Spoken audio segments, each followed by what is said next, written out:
하면서 비용화가 돼버린다. 어떤 비용으로? 매출원가라는 비용으로.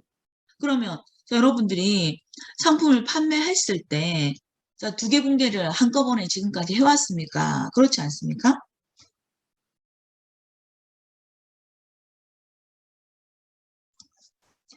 두 개 분괴를 했다, 안 했다? 지금까지 저렇게 분괴를 사실은 두 개 한 적이 없거든요. 근데 지금에 와서 왜 저렇게 두 개를 알려주나 그런 생각이 들지 않나요? 근데 어때요? 지금까지 분괴할 때는 판매했을 때 매출이라는 것만 인식해왔죠. 수익 발생 분괴만 해왔죠. 자, 근데 분괴를 해보니까 매출만 나타나는 것이 아니라 상품이라는 자산도 당연히 창고에서 감소하는 건 맞는 거 맞죠? 그러면서 500원이 들어온 돈이라면 500원이 들어오기 위해서 희생된 나간 돈은 100원이라는 거, 비용도 발생하는 거 맞는 거죠.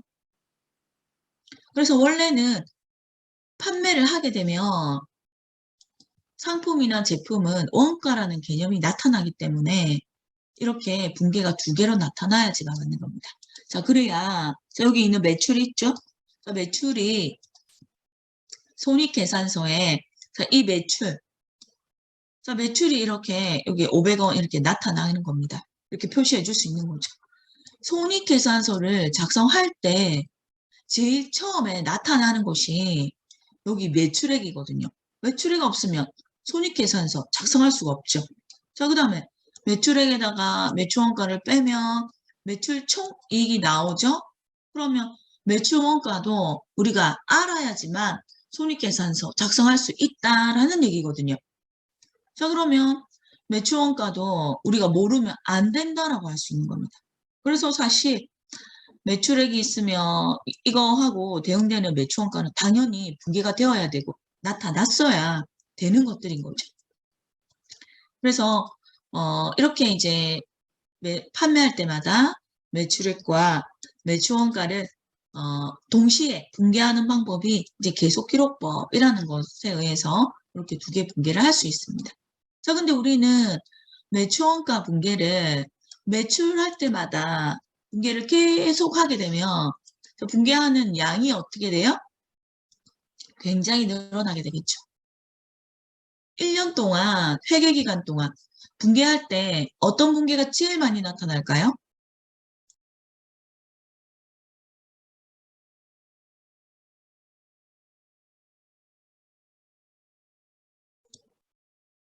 어떤 분괴가 제일 많이 나타날까요? 자, 김동욱, 자, 동욱이, 네. 어떤 분괴가 제일 많이 나타날까요?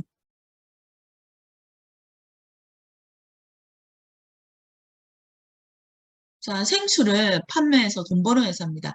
주된 영업 활동은 생수를 판매하는 활동인 거죠. 자, 어떤 분괴가 제일 많이 나타날까요? 비품 구입하는 분괴,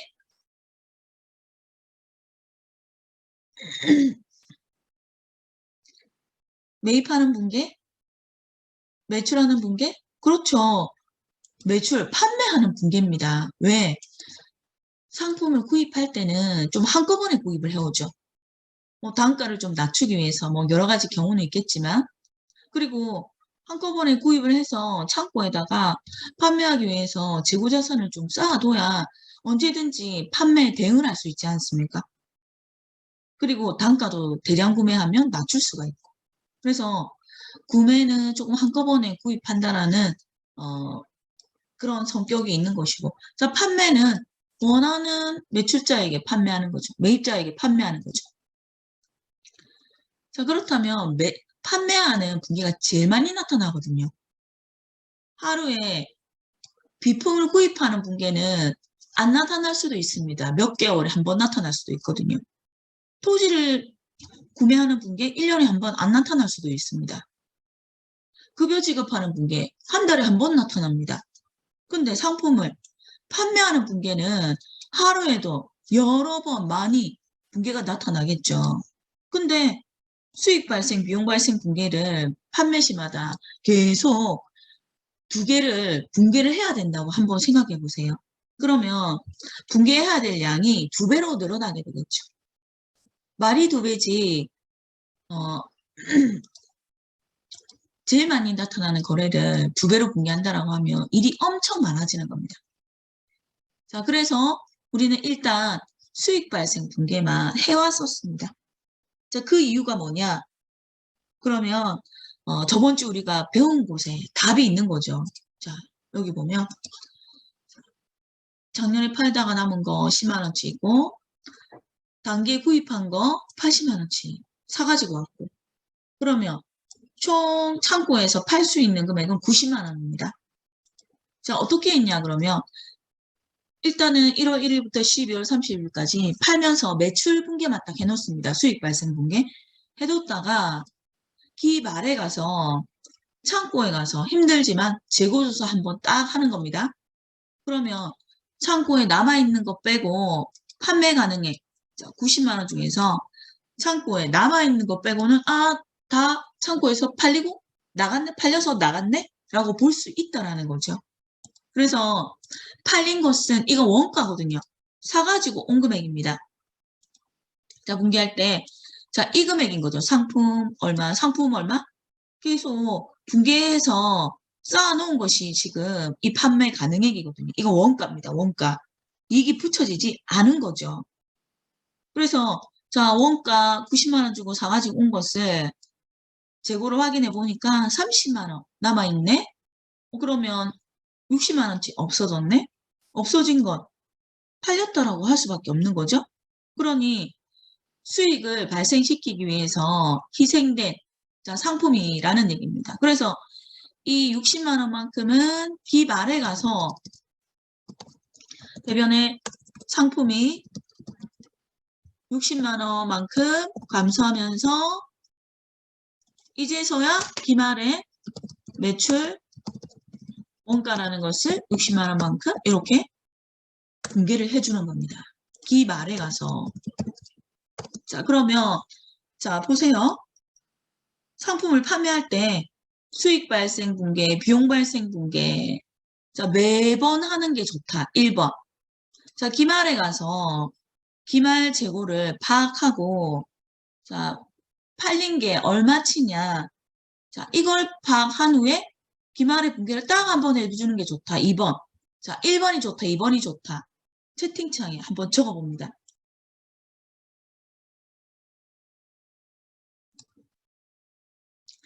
자, 전부 다 적어보세요. 전부 다.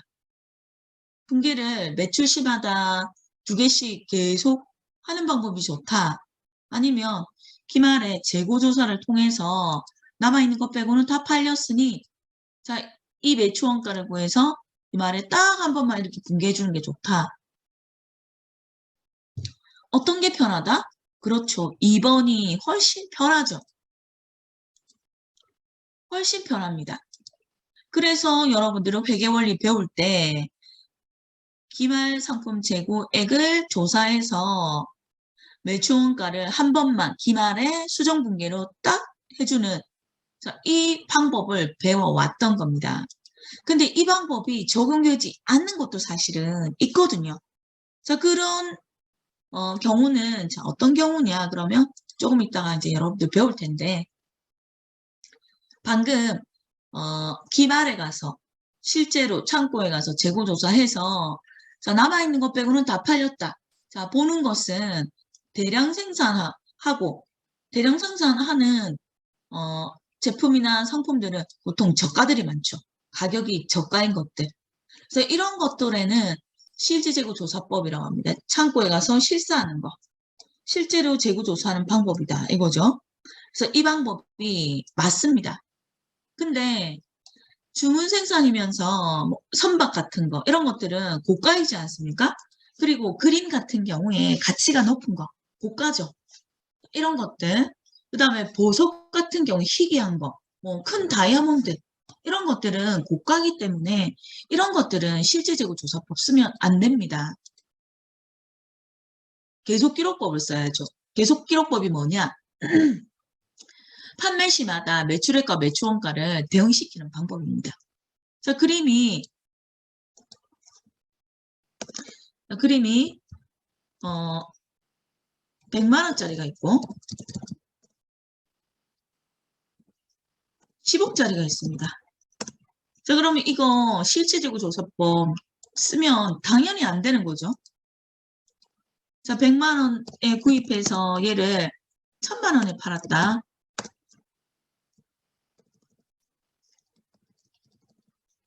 그러면 100만 원과 1000만 원을 바로바로 대응시켜줘야죠. 자, 이럴 때는 부기가 두 개가 나타나야죠. 사변에는 매출, 채권. 판매한 금액만큼 1000만 원, 매출, 채권 나타나고 대변에는 매출 1000만 원.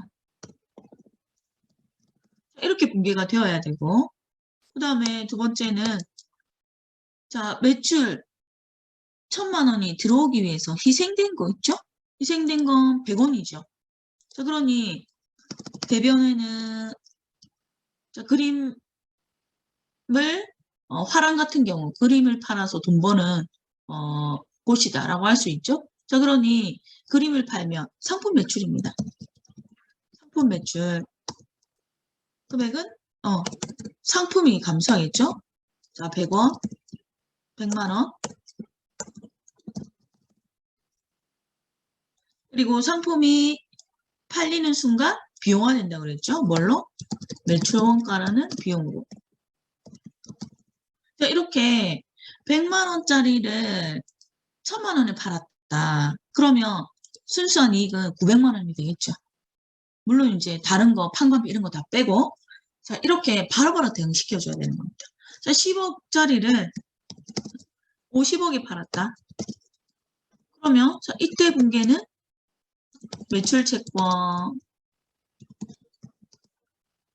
50억 그리고 매출 50억 그 다음에 이제 비용도 매출액에 대한 비용 대응시켜줘야죠. 매출 원가 10억 대변에는 상품 10억 이렇게 고가의 그림에 대해서는 각각 얼마짜리를 얼마에 팔았는지를 이렇게 대응을 시켜줘야 이 자료들이 남아 있을 수 있습니다. 자, 고가의 제품이 엄청 거래가 많이 일어날까요? 대량 생산하는 것보다? 그렇지 않겠죠. 고가의 거래는 아예 잘 나타나지 않을 수도 있습니다.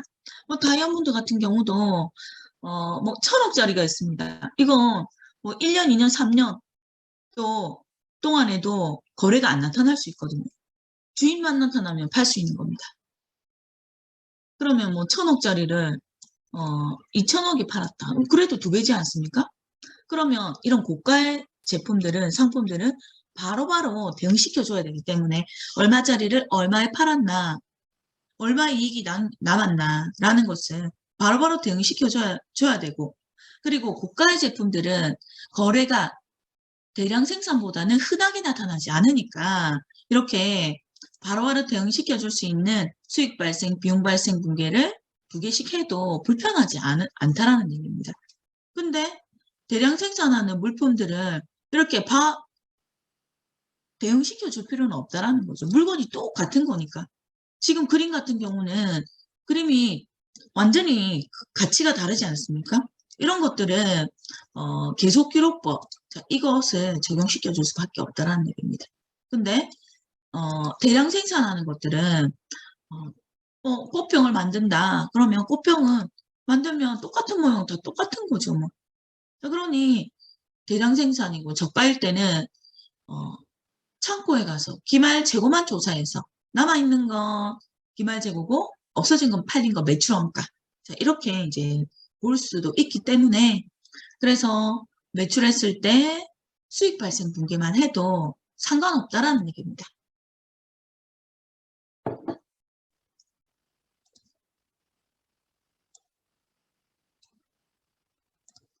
자, 그래서 기본적으로 판매를 하면 분계는 두 개가 나타나야 되는데 이 두 개 분계를 수고를 덜어주기 위해서 고안한 방법이 이 방법이고 이 방법대로 이렇게 매출원가 60만 원은 60만 원이 어떻게 나왔나 계산해 보니까 10만 원 더하기 80만 원 마이너스 30만 원.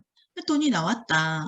그래서 여기에다가 말을 붙인 겁니다. 60만 원은 매출원가, 10만 원은 기초재고에, 80만 원은 단기순 매입에, 30만 원은 기말재고에. 그래서 식을 만든 겁니다. 말을 이렇게 만들어서. 자, 그리고 단기순 매입액은 저번 시간에 자, 설명을 했었었죠. 자, 사가지고 온 것이 매입액이 80만 원입니다. 근데 반품했네요. 2만 원을. 자, 반품한 이유는 뭐다? 반품하는 이유는 하자가 있으니까 그렇겠죠? 자, 이 하자가 있어서 반품한 것을 매입 환출이라고 합니다. 그럼 매출자의 입장에서 뭐라고 할까요?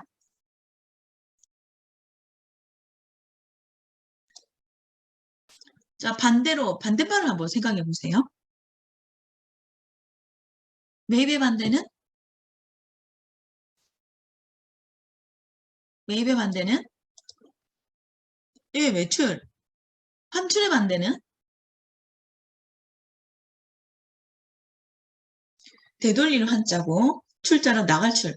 되돌려서 나갔다. 되돌아서 들어왔다. 하면 매출에다가 뭘 붙여주면 될까요? 매출자 입장에서는 나갈 출. 반대는? 그렇죠. 들입자를 써서 환입입니다. 그래서 매출했다가 되돌아오는 것은 반품 받았다라는 거죠. 다시 입고되었다. 이런 뜻입니다. 자, 2만 원 반품했고, 자, 반품하니 80만 원에서 2만 원 빼니까 78만 원만큼, 매입했네. 매입 금액은 78만 원이네. 라고 할 수 있거든요. 자, 근데, 뭐, 색상이, 샘플하고 달라서 컴플레인을 제기를 한 겁니다. 자, 이것도 하자다라고 할 수 있는 거죠. 근데, 어, 이거 판매 못할 물건은 아니니까, 이걸로 계약하자. 깎아줄게. 5,000원. 그래서 저 5,000원은 깎아주겠다라고 한 것이 애눌입니다. 그래서 애눌이라고 하면 깎아준 건 깎아준 건데 하자가 있어서 깎아준 겁니다. 그래서 5,000원 깎아줬더니 자, 매입한 금액은 이제 77만 5천원이 된 거죠. 그래서 하자가 있어서 라는 의미에서는 반품과 애누리가 같은 성격이거든요. 그래서 계정 과목을 하나로 씁니다. 매입, 애누리와 환출.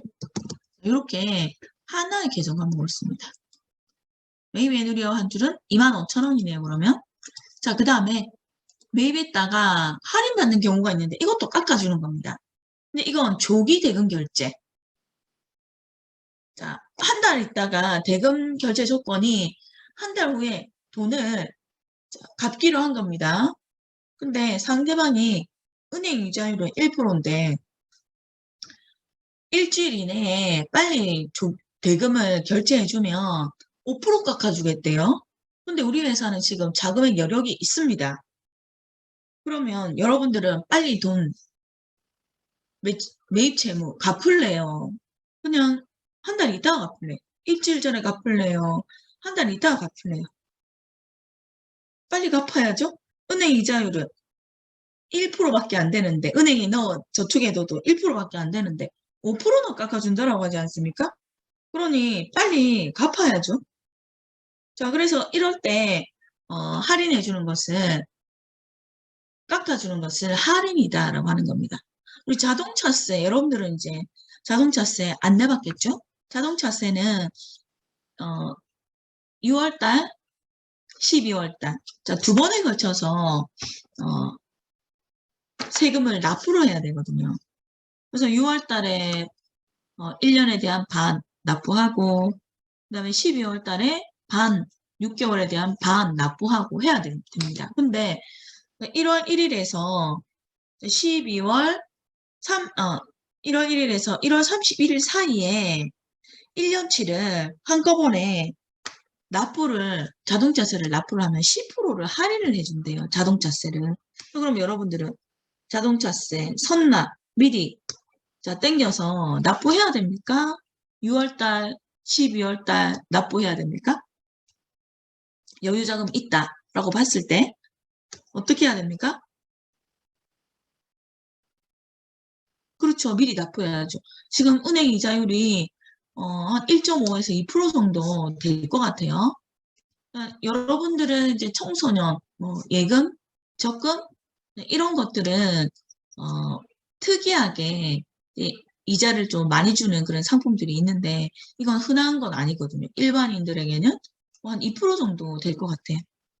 이번 연도에는 어, 금리가 어, 좀 많이 인상이 될 거다라고 이제 합니다. 왜? 미국도 인상을 굉장히 많이 하거든요. 보통은 0.25% 정도 한번 금리를 올리는데 5월 달에 0.5%로 올린다라고 했거든요. 그래서 이제 물가가 너무 많이 올라가기 때문에 물가를 안정시키기 위해서 금리를 이제 높인다라고 합니다. 그러니 우리나라도 금리를 이제 계속 올리는 겁니다. 그래서 저번 달에 한국은행 총재가 미정이었거든요. 임기가 끝나서 총재가 없었음에도 불구하고 금리를 0.25% 올렸습니다. 지금 물가가 너무나 많이 올라가고 있거든요. 원자재 가격, 원유 가격 이런 것들이 상승을 하다 보니까 안 올라갈 수가 없습니다. 밀가루 가격도 너무 많이 올라갑니다. 그래서 어저께 이제 뉴스 밑에 보면 뉴스 보다가 보면 밑에 자막으로 나오는 이제 요점 정리로 나오는 뉴스 있지 않습니까? 그걸 봤더니 냉면이 11,000원 한답니다. 냉면이. 그래서 이제 제가 그 온라인에서 10인분인데 15,000원을 주고 샀거든요. 정말 그 사 먹으면 11,000원인데 내가 그걸 주문해가지고 와서 집에서 라면처럼 끓여 먹는다. 육수 다 되어 있고 면은 라면은 안 씻어도 되지만 또 냉면 면은 한번 삶아서 이제 씻어야 되죠. 차가운 옷에. 그래서 그 수고만 잠시 하면 되는데 1,500원으로 먹을 수 있다라는 거거든요. 그래서 너무 잘 샀네 그런 생각이 드는 겁니다. 그래서 드는 생각이 냉면을 조금 더 집에 사다 놔야 되나? 재고를 쌓아놔야 되나? 이제 이런 생각이 드는 겁니다. 왜? 이제 냉면 가격이 그렇게 딱 오른다라는 것은 온라인에서 판매하는 것도 조금 있으면 물가가 또 오른다라는 얘기거든요. 그래서 갑자기 뭐 2배 막 이렇게 오르니까 어, 인플레이션이 상승을 안 할 수가 없습니다. 물가가 상승을 안 할 수가 없는 거죠. 자, 그러다 보니까 이제 나타나는 물가가 너무 높아지는 겁니다. 우리가 힘들게 되는 거죠. 자, 그래서 조기 대금 결제. 내가 자금 여력이 있고 자, 빨리 결제하면 뭐 깎아준다. 은행 이자율보다 더 많이 깎아준다. 그러면 당연히 빨리 갚아버리는 게 좋은 거겠죠. 자, 그래서 조기 대금 결제하면 자, 만 원 할인받았다. 그러면 실제로 매입한 금액은 76만 5천 원이 되는 거죠. 80만 원에서 2만 원 빼고 5천 원 빼고 만 원 뺐더니 매입 금액은 76만 5천 원. 그래서 이 76만 5천 원이 순매입액이다. 이렇게 표시한 것 뿐입니다. 처음에 구입한 매입액 중에서 총 매입액에다가 환출, 반품한 거, 애누리한 거, 할인한 거 뺐더니 순수하게 매출한 거, 매입한 거 76만 5천 원 이 얘기인 거죠. 그래서 이 금액이 여기에 반영돼야 된다라고 저번 시간에 제가 얘기를 했었었죠. 그래서 단기순 매입액은 총 매입액에다가 매입 애누리와 환출, 매입 할인 뺀 거다라고 자 얘기를 했었습니다. 자 그리고 또 하나 재무 상태표와 손익계산서에서 재고자산과 관련해서 연관성을 보면 자, 기말에 재고자산으로 창고에 남아서 있는 부분은 기말 상품 재고액이라고 얘기를 했었고, 뭐 기말 재고자산, 기말 상품 재고, 뭐 다 똑같은 말입니다. 그래서 아직 소유권은 나한테 있고, 하면 현금화되고, 자, 그러니, 이 상품은 하면 현금화되니까 자산이 맞습니다. 그래서 상품 10만 원 이렇게 표시가 된다라고 했죠. 그 다음에 손익계산서에서는 자 여기 매출원가를 구하는데 기말상품 재고액이 필요했죠. 기말상품 재고는 요거 말하는 거 아닙니까? 요거 기말에 창고에 가서 재고조사한 거. 자 요게 구해지면 요게 구해진다라는 거죠. 그래서 자 요 매출원가를 구하기 위해서는 요 세 가지 자료가 필요한데 요 세 가지 자료를 손익계산서에 이렇게 표시를 해준 겁니다. 기초상품 재고액 만원, 단기 순매입액 15만 3천원, 기말상품 재고액 10만원. 그리고 순매입액을 구하기 위해서는 총매입액에다가 매입 애누리와 환출 매입 할인 빼면 순매입액이 나온다. 자, 이 방금 설명한 부분을 좀 구체적으로 손익계산서에 어떻게 표시되나 자 하는 것을 자 여기에다가 이제 반영시켜 놓은 겁니다. 그래서 제가 이렇게 설명하는 부분들이 결국에는 재무제표를 만드는데 다 반영되는 것들이거든요. 그래서 언제 어느 단계에서 반영이 어디에 되는지 자, 이런 것들을 여러분들이 이해할 필요성이 있습니다. 그래서 여기까지 해서 저번 시간에 설명한 내용들이 자 이런 내용들이었습니다. 자, 그 다음에 2교시에는 이 또 기말 재고자산에 대해서 좀 더 제가 설명할 부분들이 계속 나옵니다. 그래서 쉬었다가 기말 재고자산에 대해서 계속 설명하는 시간을 갖도록 할게요. 그리고 오늘 수업하는 요 내용 있거든요. 요 내용이 지금 제가 앞에 12시부터 3시까지 또 중급회계 수업이 있었습니다. 그래서 중급회계 수업하고 난 이후에 자료를 올리면서 여러분들 분반도 같이 클래스룸에 올려놨습니다. 그래서 미리 배울 부분을 확인해봐도 나옵니다. 그래서 쉬는 시간에 한번 확인해 보도록 합니다. 자, 나갔다가 다시 들어올게요.